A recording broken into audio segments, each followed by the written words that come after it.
رحمان خدای دی چې د دې قرآن ښوونه یې کړې ده. همغه انسان پیدا کړ او ده ته یې غږېدل ور زده کړل. لمر او سپوږمۍ د یو حساب پابند دي او ستوري او بوټي او ونه ټول سجده کوونکي دي. اسمان یې اوچت کړ او د عدالت تله یې کېښودله. د دې غوښتنه دا ده چې تاسې د عدالت په تله کې خلل مه اچوئ. په انصاف سره سم صحیح تول وکړئ او په ترازو کې ډنډې مه وهئ. او الله ځمکه د ټولو مخلوقاتو لپاره وغوړوله.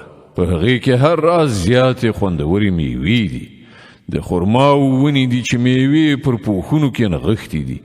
راز راز غلې دي چې په هغو کې واښه هم وي او دانې هم.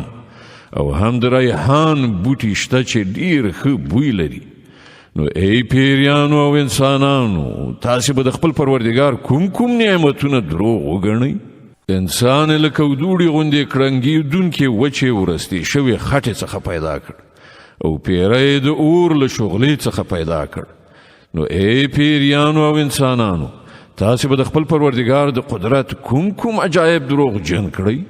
دواړه ختیځونه او دواړه لویدیځونه د ټولو مالک او پروردګار همغه دی. نو ای پیریانو او انسانانو، تاسې به د خپل رب کوم قدرتونه دروغ وګڼئ؟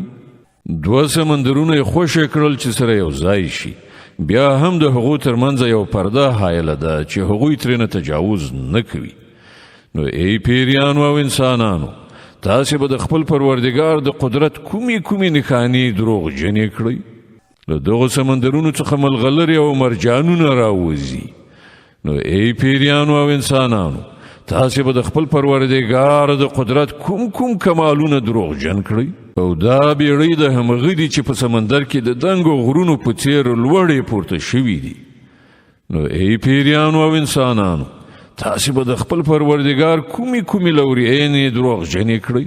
هر څه چې پر دغې ځمکې باندې دي فنا کېدونکي دي او یوازې ستا پروردګار چې د جلال او درناوي خاوند دی پاتې کېدونکی دی. نو ای پیریانو او انسانانو، تاسې به د خپل پروردګار کوم کمالات دروغجن کړئ؟